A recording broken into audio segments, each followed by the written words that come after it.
వస్తే మళ్ళీ మళ్ళీ అవే గోబెల్స్ ప్రచారాలు. చంద్రబాబు నాయుడు గారి నైజం నిజంగా కుక్కతోక వంకరే.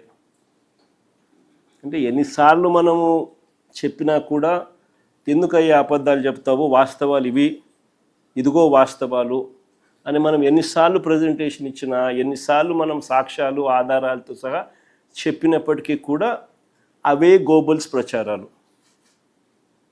అవే అబద్ధాలు రిపీటెడ్గా. కుక్కతోక కూడా ఎప్పుడైనా మీరు గమనించే ఉంటారు. దాన్ని కరెక్ట్ చేయడానికి నువ్వు ఇటు చేయండి, అది మళ్ళీ ఆయనకి వెళ్ళిపోతుంది. అందుకనే సామెత కూడా అంటారు కుక్కతోక వంకర అని. చంద్రబాబు నాయుడు గారి నైజం కూడా కరెక్ట్గా అంతే. మొన్నటి బడ్జెట్ ప్రసంగంలో కూడా ఏకంగా 9.74 లక్షల కోట్లు అప్పులు మేము మిగిల్చామంటారు. బడ్జెట్ ప్రసంగంలో వీళ్ళన్న మాటలు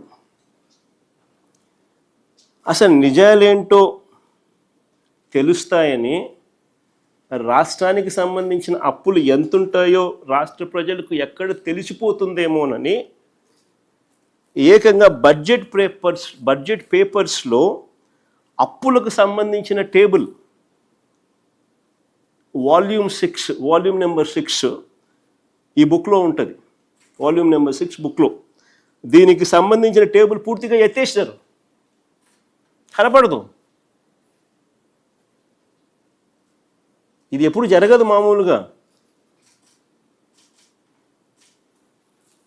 నేను ఆశ్చర్యంగా చంద్రబాబు నాయుడు గారిని ఒకటే అడుగుతా, అయ్యా చంద్రబాబు నాయుడు గారు, ఇక్కడ దాచిపెట్టవచ్చు కానీ మీరు ప్రజెంట్ చేసిన చంద్రబాబు నాయుడు గారు ప్రజెంట్ చేసిన మీ తొలి బడ్జెట్, అప్పటికి ఇంకా ఇంత తెలివితేటలు ముదర్రా. ఈయన ప్రజెంట్ చేసిన 2024-25 బడ్జెట్ డాక్యుమెంట్స్లో క్లియర్గా అప్పు ఎంత ఉంది అని, రాష్ట్రానికి సంబంధించిన అప్పులు ఎంత ఉన్నాయని చెప్పి రాసినాడు. పోనీ కాంప్ట్రోలర్ అండ్ ఆడిట్ జనరల్ వాళ్ళు 23-24 లెక్కల్లో కనిపిస్తుంది. వాళ్ళు 23-24 లెక్కలు మరుసటి సంవత్సరం ఇస్తారు. 23-24కు సంబంధించిన లెక్కలు 24-25లో వాళ్ళు రిలీజ్ చేస్తారు. లెక్కలు, ఆడిటెడ్ లెక్కలు. ఆ లెక్కలు చూసినా కనిపిస్తుంది. చంద్రబాబు నాయుడు గారు ప్రవేశపెట్టిన 24-25 మొట్టమొదటి సంవత్సరం ఆయన ప్రవేశపెట్టిన బడ్జెట్ చూసినా కనిపిస్తుంది. దాంట్లో రాష్ట్రానికి ఎన్ని అప్పులు ఉన్నాయి, ఎవరి హయాంలో ఎంత అప్పు చేశారు అని చెప్పి క్లియర్ కట్గా టేబుల్స్లోనే ఉన్నాయి. 2014 వరకు ఇది బడ్జెట్ డాక్యుమెంట్ క్లియర్ కట్గా మీకు అందరికీ కనిపించే విధంగా చూపిస్తా ఉన్నాం. Page number 14, page number 16 budget document 24-25 Chandrababu Naidu గారు మొదటి సంవత్సరానికి సంబంధించి చూస్తే ఇక్కడ మీరు గమనిస్తే 2018 మన హయాం చివరికి అంటే 2023-24కు సంబంధించి చూస్తే పబ్లిక్ డెట్ అవుట్ స్టాండింగ్ 4,91,734 కనిపిస్తుంది. తర్వాత state guarantees government guarantees out standing అనేది పేజ్ నెంబర్ 16లో కూడా 23-24లో మరో 1,54,797 కోట్లు కనిపిస్తుంది. అంటే ఈ రెండు కలిపితే రాష్ట్రానికి సంబంధించిన వైఎస్ఆర్సీపీ ప్రభుత్వ హయాం ముగిసే నాటికి రాష్ట్రానికి సంబంధించిన అప్పులు ఎంత అని చెప్పి, సిమిలర్లీ చంద్రబాబు నాయుడు గారి హయాం ముగిసే నాటికి అంటే వైఎస్ఆర్సీపీ అధికారంలోకి వచ్చే నాటికి, చంద్రబాబు నాయుడు గారి హయాం ముగిసే నాటికి చంద్రబాబు నాయుడు గారి హయాంలో రాష్ట్రానికి సంబంధించిన అప్పులు ఎంత అని చెప్పి అవి కూడా రాస్తారు. 2018-19కి సంబంధించి పబ్లిక్ డెట్ అవుట్ స్టాండింగ్ 2,57,000 చిల్లర కోట్లు అక్కడ కనిపిస్తుంది. పేజ్ నెంబర్ 14లో గవర్నమెంట్ గ్యారంటీస్ అవుట్ స్టాండింగ్లో 2018-19కి సంబంధించి 55,508 కోట్లు ఇక్కడ కనిపిస్తుంది. ఈ రెండు యాడ్ చేస్తే చంద్రబాబు నాయుడు గారి హయాంలో వైఎస్ఆర్సీపీ ప్రభుత్వం రాక మునుపు 3,90,247 కోట్లకు చంద్రబాబు నాయుడు గారి హయాంలోనే అప్పులున్నాయి. చంద్రబాబు నాయుడు గారు ఇదే విధంగా కింద కాగ్ లెక్కలు చూసినా కూడా ఇదే విషయాలే మీకు కనిపిస్తాయి. 2023-24లో ఒక 3,000-4,000 కొంచెం తక్కువ కనిపిస్తుంది. బట్ అదర్వైజ్ కాగ్ లెక్కలు కూడా అవే కనిపిస్తూ ఉన్నాయి. వైఎస్ఆర్సీపీ హయాంలో ఎంత అప్పులు జరిగినాయి, చంద్రబాబు హయాంలో ఎంత 2014 వరకు రాష్ట్ర విభజన తర్వాత అన్ని రకాల అప్పులు చూస్తే రాష్ట్రానికి ఉన్న అప్పులు 1,40,717 కోట్లు. ఈ అప్పు కాస్త చంద్రబాబు నాయుడు గారు దిగిపోయే నాటికి 3,90,217 కోట్లకు ఎగబాకింది. అంటే చంద్రబాబు నాయుడు గారి హయాంలో 2014 నుంచి 19 మధ్య 2,49,350 కోట్లు ఆయన అప్పు చేసినాడు. కంపౌండెడ్ యాన్యువల్ గ్రోత్ రేట్ ఎంత అని చెప్పి చూస్తే 22.63%, 22.63% కంపౌండెడ్ యాన్యువల్ గ్రోత్ రేట్తో ఆయన అప్పు చేశాడు.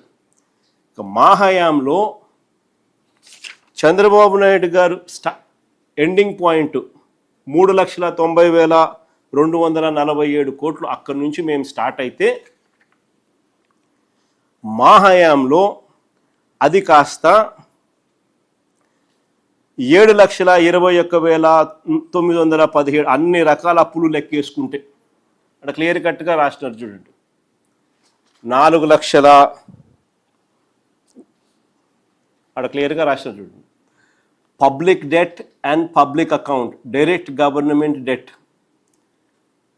రాష్ట్రానికి సంబంధించిన బైఫర్కేషన్ నాడు 1,18,000, 31 మార్చ్ 2019 అంటే చంద్రబాబు నాయుడు గారు అధికారంలోకి దిగే నాటికి 2,57,000 కోట్లు, 31 మార్చ్ 2024 4,91,000 పోయింది. దానికి అడిషనల్గా మళ్ళీ state government debt and state government guaranteed debt, ఈ రెండూ కూడా కలుపుకుంటే 1,18,000 కాస్త స్టేట్ బైఫర్కేషన్ నాటికి 1,32,000 ఉన్నట్టు, 31 మార్చ్ 2019కు 3,13,000 చంద్రబాబు నాయుడు గారి గవర్నమెంట్ చివరి నాటికి ఉన్నట్టు, మా గవర్నమెంట్లో చివరి నాటికి 6,46,531 కోట్లకు ఉన్నట్టు. దీనికి మళ్ళీ అదనంగా non guaranteed liability of state public sector undertakings కూడా యాడ్ చేస్తే మరో 8,000 రాష్ట్రానికి విభజనకు సంబంధించిన ముందు పీరియడ్లో కూడా యాడ్ చేస్తే టోటల్గా రాష్ట్ర విభజన నాటికి 1,40,717 కోట్లు రాష్ట్ర ప్రభుత్వానికి ఉన్న అప్పు. అదే అప్పు రాష్ట్రం చంద్రబాబు నాయుడు అధికారంలో నుంచి దిగిపోయే నాటికి 3,90,247 కోట్లకు ఎగబాకిన పరిస్థితి. అదే అప్పు మేము దిగిపోయే నాటికి 7,21,918 కోట్లకు ఎగబాకిన పరిస్థితి. చంద్రబాబు నాయుడు గారు నికరంగా అప్పు చేసింది 2,49,350 కోట్లు at a compounded annual growth rate of 22.63%. మేము చేసిన నికర అప్పు 3,31,671 కోట్లు at a compounded annual growth rate of only 13.57%. ఇది కాగ్ లెక్కలు, స్టేట్ గవర్నమెంట్ లెక్కలు, బడ్జెట్ డాక్యుమెంట్స్లో అన్నింటిలోనూ కూడా క్లియర్ కట్గా కనిపిస్తూ ఉంది.